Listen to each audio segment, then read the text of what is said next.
कभी कभी लाइफ में हमारे सामने ऐसी सिचुएशंस खड़ी हो जाती है जिनसे लड़ना मुश्किल होता चला जाता है। हालात हमारे कुछ ऐसे हो जाते हैं मानो सब कुछ खत्म हो गया हो। दूर दूर तक सिर्फ अंधेरा ही अंधेरा दिखाई देता है। कुछ समझ नहीं आता कि ऐसी सिचुएशंस में करें तो करें क्या।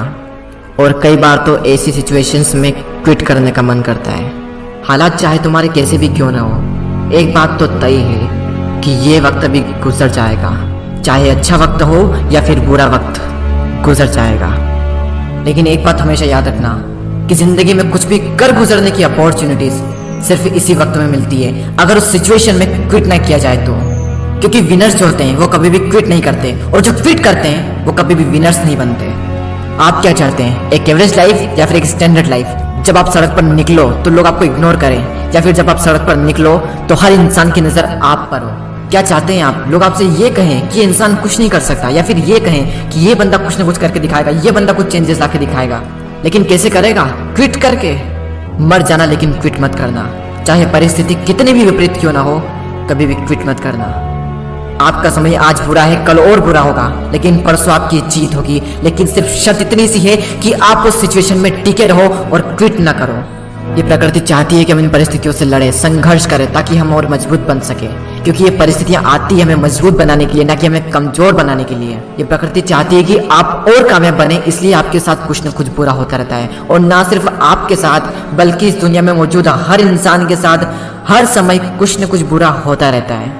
ये प्रकृति का नियम है, हम इसमें कुछ नहीं कर सकते। हमारा क्या कर्तव्य है? हमें सिर्फ इतना सा करना है कि टिके रहना है, चाहे परिस्थिति कैसी भी हो। मैं आपको एक छोटी सी कहानी बताता हूँ। एक बार एक बायोलॉजी के टीचर अपने स्टूडेंट को एक तितली के बारे में बता रहे थे, और उन्हें वे ये प्रैक्टिकली दिखा रहे थे कि खोल में से तितली कैसे निकलती है। और वो टीचर ये कहकर चले गए कि कोई भी स्टूडेंट्स उस तितली की मदद नहीं करेगा। वहां पर जितने भी स्टूडेंट थे वो ध्यान से उस खोल में से तितली को निकलते हुए देख रहे थे। तभी एक स्टूडेंट को उस पर दया आ गई और उसने उस तितली की मदद की उस खोल से बाहर निकलने में, और सफलतापूर्वक वो तितली उससे बाहर निकल गई।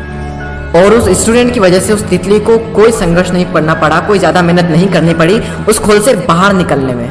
लेकिन वो तितली थोड़ी ही देर में मर गई। जब टीचर वापस लौटे तो उन्हें पूरी घटना मालूम हुई। तब उन्होंने अपने स्टूडेंट को बताया कि वो तितली जब संघर्ष करती है तो उससे उसके पंखों को मजबूती मिलती है। यही प्रकृति का नियम है। उस तितली की मदद करके उस स्टूडेंट ने उस तितली को संघर्ष करने का मौका नहीं दिया, और यही परिणाम हुआ कि वो तितली मर गई।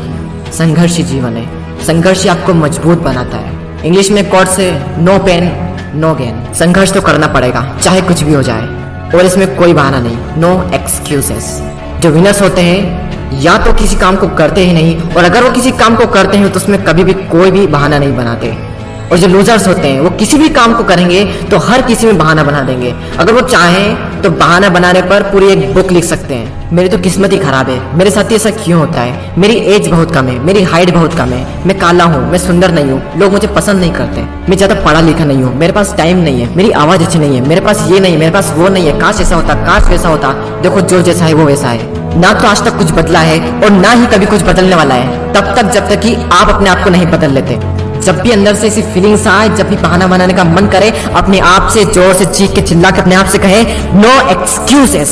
कोई बहाना नहीं। जहां पर भी आप काम करते हैं, जहां पर भी आप पढ़ाई करते हैं, जो भी आपका वर्क प्लेस है, वहां पर कागज पर लिखकर चिपका दें नो एक्सक्यूजेस। कोई बहाना नहीं। मैंने भी अपने वर्क प्लेस पर ये लिख रखा है नो एक्सक्यूजेस, और आज से आप भी कसम खा लें कि कभी भी जिंदगी में बहाना नहीं बनाएंगे।